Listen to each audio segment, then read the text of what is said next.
चलिए हम लोग शुरू करते हैं एक्सरसाइज 5.2 के क्वेश्चंस जो नहीं हुआ है तो वो बताना है। पहला क्वेश्चन है क्वेश्चन नंबर 7। लिखा है find the 31st term of, क्या फाइंड करना है? Find 31st term, 31st term पता करना है of an AP whose 11th term is 38 and 16th term is 73। whose 11th term क्या है? 38 और 16th टर्म क्या है? 73। क्वेश्चन देख लूँ सही है या गलत तो नहीं है? नहीं, ठीक है, ठीक है। 31st term of AP whose 11th term is 38 and 16th term is 73। हम लोगों ने एक बार ऐसे क्वेश्चन किया था। मान लीजिए मैं इसको फर्स्ट टर्म मानूं और इसको लास्ट टर्म मानूं। अब यहाँ से देखो, अगर या ऐसे देख लूँ या मैंने देखा 11 से 16th, ठीक है। 11 से 16th में हमारा डिफरेंस कितनी बार ऐड हुआ होगा? 16th माइनस 11 कितना हो जाएगा? 5 टाइम। तो अगर मैं कहूँ तो यहाँ पर मैं 73 माइनस 38 कर सकता हूँ। 73 माइनस 38 करने पर कितना आ रहा है? 53। और डिफरेंस कितनी बार ऐड हुआ है? 5 टाइम। मैंने डिवाइड कर दिया इसको 5 से, 7। तो हमारा डिफरेंस कितना है? 7 है। वो पूछ क्या रहा हमसे? वो हमसे पूछ रहा है 31st term of an AP, 31st term. तो हम यहाँ से भी क्वेश्चन को सॉल्व कर सकते हैं। एक तो तरीका है हम फर्स्ट टर्म पता करें और फिर 31st पर जाएं। दूसरा है हमने कहा हम 11 से ही शुरू कर देते हैं। तो ये 11th जो है हमारा 38 है, तो मुझे 31st का पता करना है। अगर मैं इसको 1 मानूं तो ये 31st कितना होगा? 21 हो जाएगा ना, चूँकि 10 एक्स्ट्रा लेकर के चल रहे हैं। तो अगर पहला टर्म हमारा 11th है तो लास्ट टर्म क्या होगा? 20। तो यहाँ पर हम उस फार्मूले को लगा सकते हैं A plus n-1 into D. A में हम इसका यूज कर लेंगे। हमने इसको फर्स्ट टर्म मान लिया और इसको जो है अगर मैं इसको फर्स्ट मानूंगा तो ये उससे 21 हो जाएगा। यही तो होगा। तो मैंने कहा ए हुआ 38 plus n-1 21 minus 1 into D 7। ठीक है, कोई डाउट? तो अगर मैं करूं तो ये 38 प्लस 20 इंटू 7, इसका मतलब हुआ, अब मैं इसको ऐड कर लूँ 20 140 और 38 कितना होगा? Is equal to 178। तो चेक करिए आपका आंसर क्या आ रहा है। यही आना चाहिए 5.2।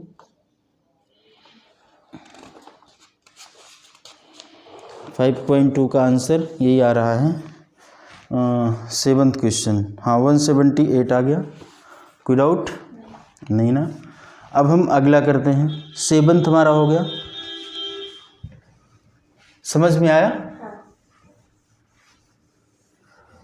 आपको जैसे तरीके से लिखना, आप अपने तरीके से लिख सकते हैं आप लोग, लेकिन ये हमने आपको बता दिया। 7th हो गया। अब हमको 8th करना है। लिखा है an AP consist of 50 terms. एक AP है जिसमें कि एन AP कंसिस्ट 50 टर्म। एक AP है जिसमें कितने टर्म हैं? टोटल टर्म है 50। ठीक, कंसेप्ट को समझना है। ऑफ विच थर्ड टर्म, इसका थर्ड टर्म क्या है? थर्ड टर्म इज अ 12 दिया गया है। And last term is equal to 106। और लास्ट टर्म मतलब 50th टर्म जो है वो हमारा क्या है? 106। क्लियर है? फाइंड द 29 टर्म, आपको 29 टर्म पता करने हैं। तो फर्स्ट टर्म मतलब थर्ड टर्म हमारा 12th है और लास्ट टर्म 106 है। तो अब हम इसको भी पता कर सकते हैं। कैसे पता करेंगे? उसी सेम तरीके से इसको हम क्या कर लेंगे, फर्स्ट टर्म ले लेंगे और इसको हम क्या ले लेंगे, लास्ट टर्म ले लेंगे। अब अगर हमने इसको लास्ट टर्म ले लिया तो हम 106 और -12 कितना हो जाएगा, 4 और ये 9, 94। अब अगर हम देखें तो टर्म के बीच का डिफरेंस क्या है, 47। तो 47 टाइम जब डिफरेंस ऐड होगा तो ये होगा। तो हम क्या करेंगे, 94 divided by 47 is equal to कितना हो जाएगा, 2। ठीक। अब वो पूछ रहा है 29th टर्म, 29th टर्म। तो हम या तो ए पे चले जाएं, ए पे मतलब फर्स्ट टर्म ले लें। फर्स्ट टर्म इसमें से 2 माइनस करेंगे तो 10 होगा और फिर 2 माइनस करेंगे तो क्या हो जाएगा, 8। अरे ये थर्ड टर्म है, सेकंड पे आएंगे तो डिफरेंस 2 है तो 10 हो जाएगा और फर्स्ट पर आएंगे तो 8 होगा कि नहीं होगा। इसको इस तरीके से लेकर के कर सकते हैं, या हम चाहें तो इसको थर्ड से 29 कर सकते हैं, जिस भी ऑप्शन से करना। चलो इसको इससे कर लेते हैं, a + n-1 इंटू डी। तो a हमने लिया यहाँ पर 8 + n-1, कौन सा टर्म बोला था, 29th टर्म। तो हमने कहा 29 - 1 कितना हो जाएगा, अच्छा 29 - 1 इंटू डी 2। ठीक है। तो 8 + 29 - 1 28, 28 इंटू 2 कितना हुआ, 56। 56 कितना हो जाएगा, 64। हमने 8 टर्म देखा, 64 answer is right. Clear, doubt तो नहीं है ना। अब इस टाइप का क्वेश्चन समझ में आ रहा ना, कैसे करेंगे। देखो जब भी क्वेश्चन हो तो एक बार नहीं अगर समझ में आ रहा तब भी उसको लिख लो। लिखने के बाद थोड़ा मतलब क्वेश्चन नहीं लिख लेना है। क्वेश्चन का जैसे हमने लिखा ये थर्ड टर्म है, 50th टर्म है। अभी समझ में आने लगेगा कि अच्छा ये थर्ड से 50th है तो वहाँ से दूरी, इसीलिए हमने लॉजिक बताया था शुरुआत में। तो अगर ही मैं फर्स्ट ले लूँगा तो उसमें से 2 टर्म माइनस कर लेंगे, इस तरीके से हो जाएगा। तो हमारा 8 भी कंप्लीट हो गया। अब मैं 9 पर चलता हूँ।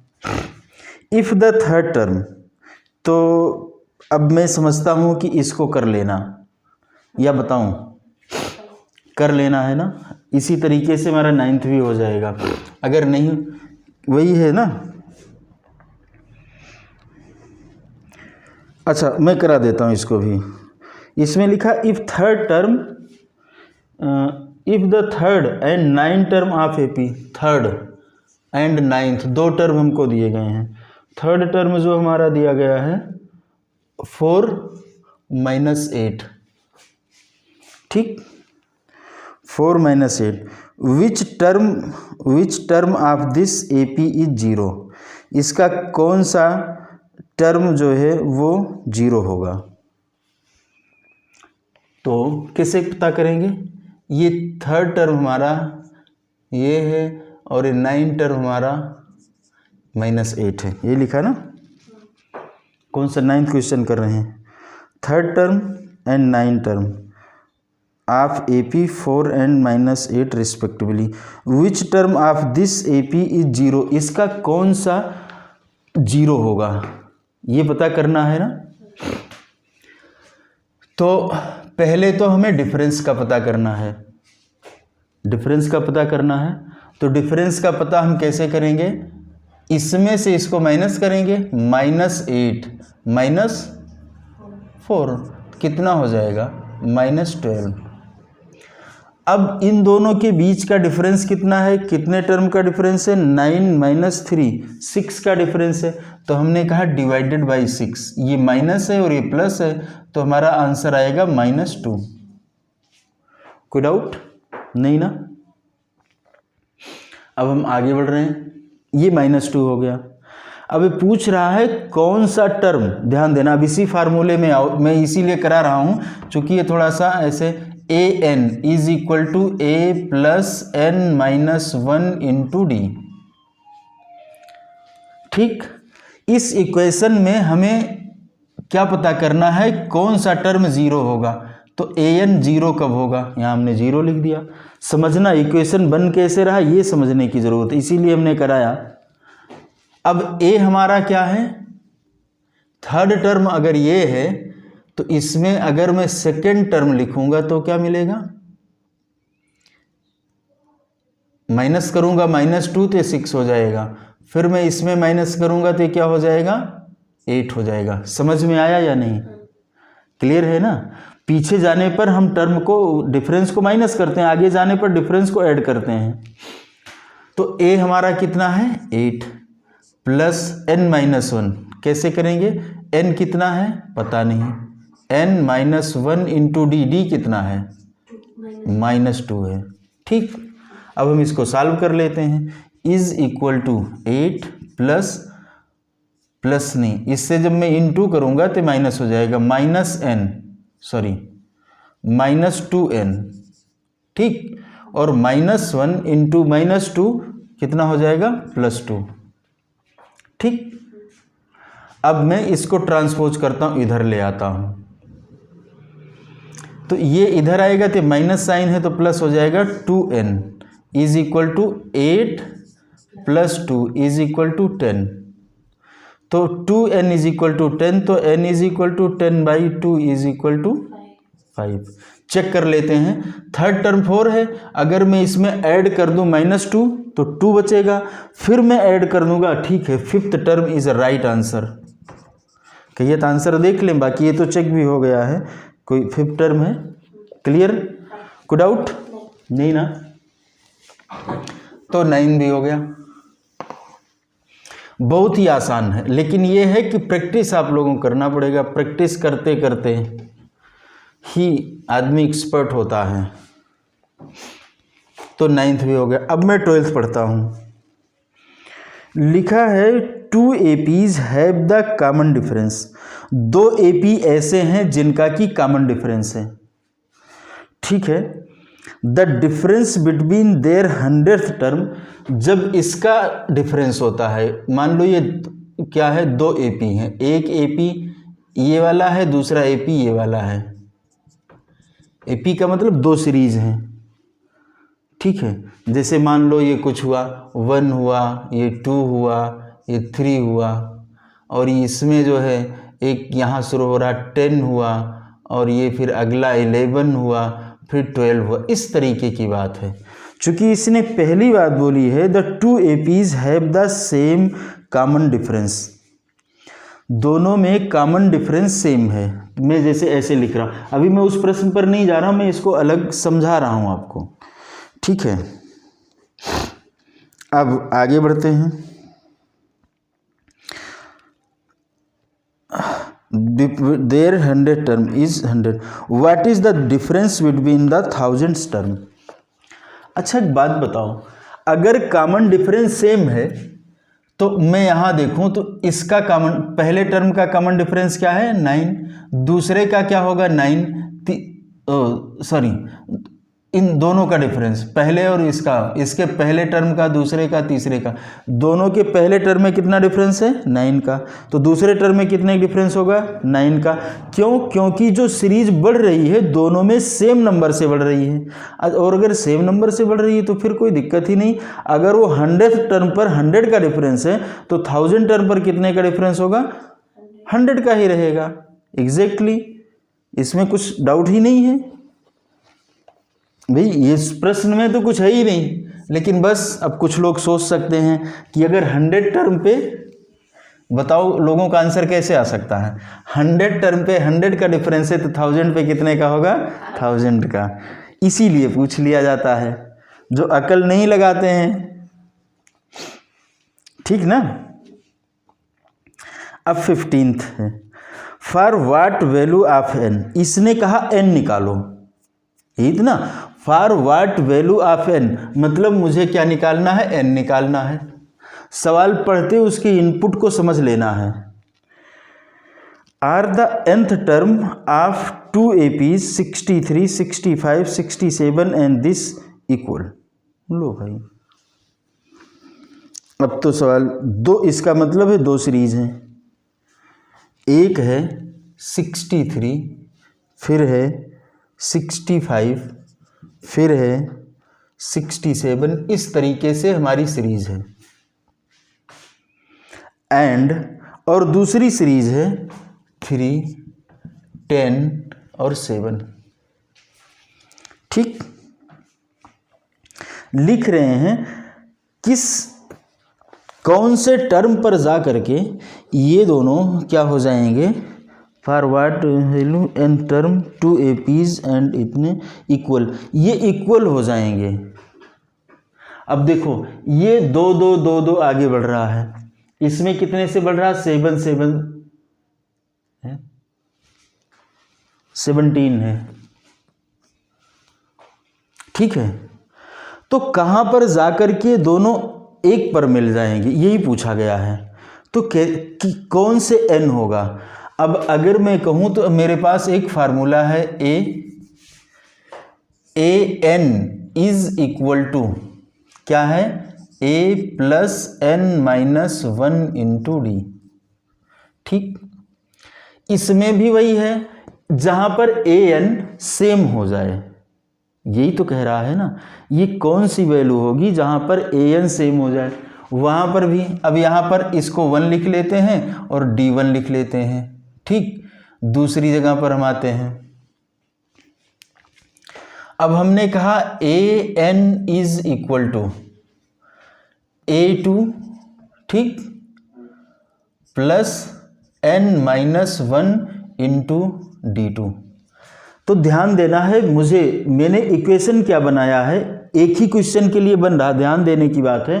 अगर an यहाँ भी लिखा है और an यहाँ भी लिखा है उसी सेम क्वेश्चन में, ये जब दूसरे क्वेश्चन में लिखा जाएगा तो वैल्यू बदल जाती है, लेकिन सेम क्वेश्चन में an लिखने का मतलब ये और ये इक्वल हैं। ठीक, तो ये और ये अगर इक्वल हैं तो ये और ये भी इक्वल होंगे। मैं इसको ऐसे भी लिख सकता हूं, a1 plus n minus 1 into d1 is equal to a2 plus n minus 1 into d2। अब मैं n को क्यों नहीं बदल रहा हूं, चूंकि वो कह रहा है किस n पर जा करके, ठीक है, वो दोनों सेम हो जाएंगे। तो इसको मैं सॉल्व कर सकता हूं या डाउट है? क्वेश्चन सॉल्व हो सकता है कि नहीं हो सकता है? हो जाएगा, करके देखा जाए। हैं?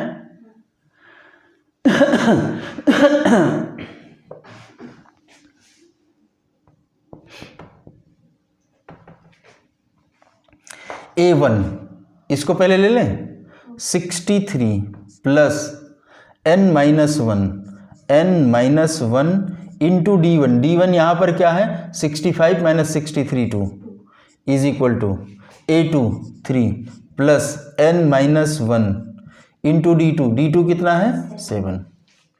ठीक, सॉल्व करें, आगे आते हैं। 63 plus 2n minus 2 is equal to 3 plus 7n minus 7। ठीक, अब हम इस वैल्यू को इधर उधर करते हैं, मतलब डिजिट को एक तरफ कर लेते हैं और जो वेरिएबल्स हैं उनको दूसरी तरफ कर लेते हैं। तो हमने कहा 63 माइनस 2 इधर रहने देते हैं, इधर से 3 ले आते हैं, ये -3, और इधर से -7 लाते हैं तो -7 प्लस 7। गुड, तो 7n माइनस 2n ये हो गया। अब मैं लिख सकता हूं इसको 63 माइनस 2, अब मैं इसमें से पहले कर लूं, 7 माइनस 3 कितना बचा 4, 4 माइनस 2 कितना बचा 2। तो मैंने कहा 63 प्लस 2 कितना हुआ 65 इज इक्वल टू 5n। तो n is equal to 65 upon 5। 13 is answer. मतलब जब हम 13th टर्म पर जाएंगे दोनों के, तो दोनों सेम हो जाएंगे। क्वेश्चन आंसर चेक कर लिया जाए बुक से। कौन सा था ये, 12th ना कि 15? 13 आंसर है। बात समझ में आई ना? चूंकि उसने n को सेम बोला है, तो देखो इक्वेशन में हमने n नहीं बदला, इस वैल्यू को सेम बोला है, तो दोनों में हमने an रहने दिया। और जब ये an है तो दोनों जो इक्वेशन बनाए गए इक्वल होंगे, और बस हमने बाकी वैल्यू को रख दिया। तो एक इक्वेशन है, एक इक्वेशन में एक ही वेरिएबल पता करना है, तो इसको हम बहुत आराम से पता भी कर सकते हैं, कोई ऐसा डाउट भी नहीं है, या है? नहीं है।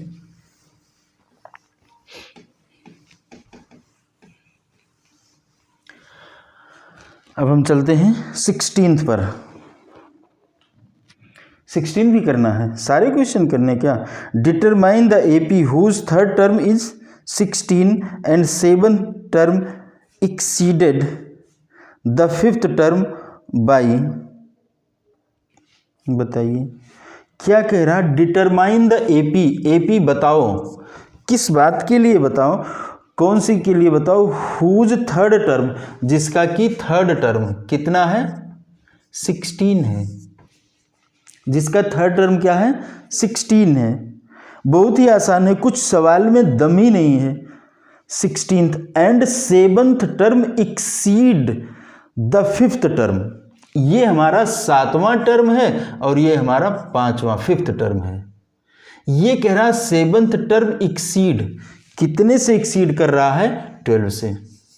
ध्यान देना, जो 5th टर्म है 7th टर्म उससे कितना ज़्यादा है, 12th, मतलब उसमें 12 वैल्यू ऐड हुई है। कब ऐड हुई, एक बार 6 पे एक बार 7 पे, मतलब 2 बार ऐड हुई। Divided by 2 is equal to 6, 6 is a common difference. अगर 6 कॉमन डिफरेंस है तो थर्ड टर्म 16 है, तो सेकंड क्या होगा, 10, और फर्स्ट क्या होगा, 10 माइनस 6 कितना हो जाएगा, 4। तो 4, 10 और 16, वेरी, बहुत ही क्वेश्चन क्या कहते हैं, वेरी सिंपल। कुछ दम है सवाल में, नहीं है, बस सोचो और सवाल सॉल्व। मतलब इसको थोड़ा ढंग से कर लेना, हमने तो फटाफट से बता दिया। देखो इसमें क्या, आपके बुक में क्या है, ठीक है। एक इधर भी उसने लिख दिया, आगे बढ़ा दिया, लो हमने भी आगे बढ़ा दिया 22, और एक बढ़ा देते हैं 28 हो जाएगा। भाई हमको लिखना ही तो है। 17th, find the 20th term from the last term of the AP. 17 नहीं, 18 है, चलो 18 है। The sum of the 4th and 8th term, the sum of the 4th and 8th term is 24 and the sum of the 6th and 10th term is 44। Find the first 3 term of AP. लो भाई,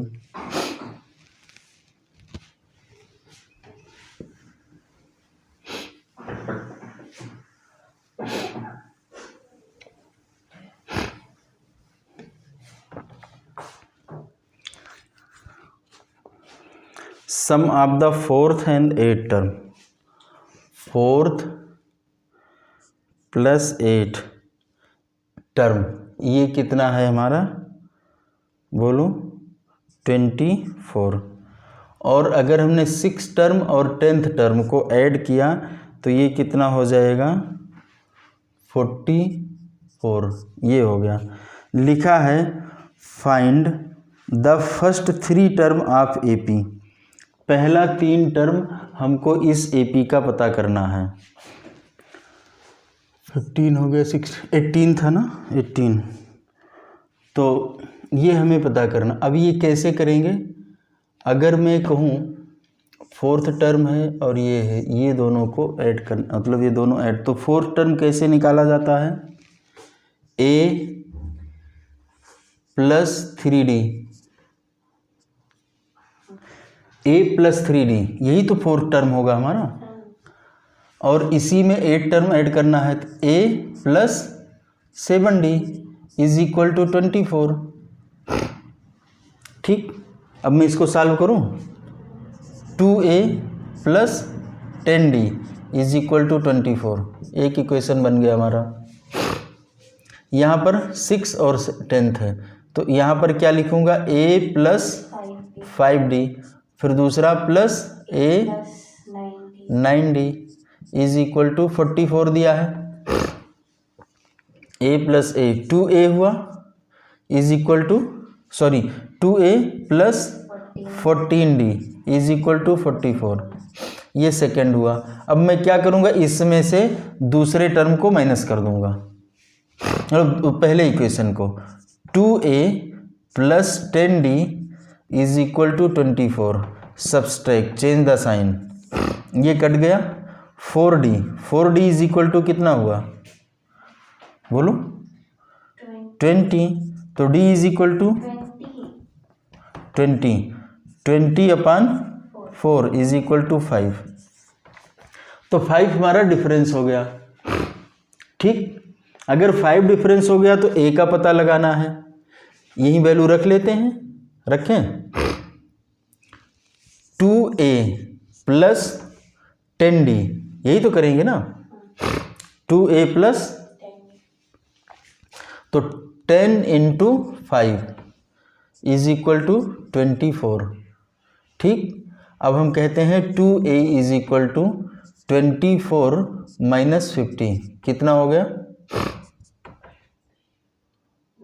-26, तो 2a is equal to ये हुआ, तो a is equal to कितना हुआ, -13। हमें पता क्या करना है, पता करना है फर्स्ट 3 टर्म, तो a हमारा -13 है, तो अब इसमें और क्या ऐड करेंगे, 5, तो इसमें जब मैं 5 ऐड करूंगा तो कितना हो जाएगा, -8, फिर इसमें 5 ऐड करूंगा तो क्या हो जाएगा, -3। डाउट पूछो, फटाफट बताओ, डाउट है नहीं ना, जिसमें पूछना क्या था, सब इतने आसान तो क्वेश्चन है, मुझे तो लग ही नहीं रहा कि कुछ क्वेश्चन में बताना भी है।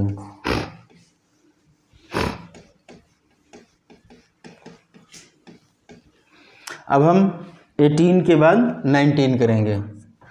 लिखा है Subba Rao started work in 1995, इन्होंने 1995 में काम करना शुरू किया। उस समय इनकी सैलरी थी 5000, लिख लिया जाता है फटाफट से। And received an increment of 200 each year, और ये प्रत्येक साल क्या करते हैं, 200 रुपये प्राप्त करते हैं। मतलब अब अगली साल 5200, फिर उसके आगे साल 5400, इस तरीके से इंक्रीमेंट मिलता जाता, तो सैलरी बढ़ती जा रही है। ठीक, ये नहीं कराना था, तो आसान सा हो जाएगा, तो ठीक है, तो अगला करते हैं। अगर ये हो जाएगा तो बताओ, तो उसमें क्या, इसी तरीके से 20 है। अगर 20 में देखो तो लिखा है Ramkali saved 5 in first week. Ramkali क्या करती हैं, 5 रुपये फर्स्ट वीक में बचाती हैं। ठीक है, of year and then increased her weekly saving, और अगले हफ्ते कितना बचाती हैं, देखना, सेविंग बाई 1.75, तो इसका मतलब हुआ अगले में इन्होंने 5 + 1.75, ये कितना हो जाएगा, 6.75।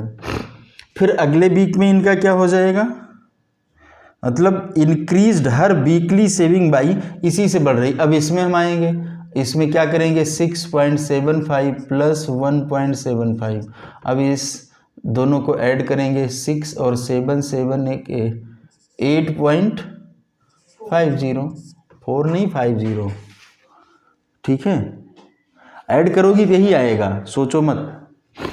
इस तरीके से बढ़ता जाएगा, तो मतलब A हुआ हमारा 5 और D हुआ हमारा 1.75, इस तरीके से बढ़ता गया। कहाँ क्वेश्चन है, तो हमको क्या पता करना है कि हर वीकली सेविंग, उनकी वीकली सेविंग 25 रुपये, तो हम क्या लगाएंगे, AN is equal to A plus N-1 into D। तो मुझे यहाँ N पता करना, AN दिया है, AN मुझे दिया है 20.75 लिख लेंगे, इज इक्वल टू A कितना है 5 प्लस n-1 इंटू डी कितना है इंटू 1.75 और इसको सॉल्व कर लेंगे, आंसर हमारा कंप्लीट हो जाएगा। ठीक, इतने पर ये काम समाप्त करते हैं। बाकी अगला टॉपिक बताएंगे वो करके और उसकी एक्सरसाइज भी साथ में दोनों हम लोग अगली क्लास में कर लेंगे फटाफट।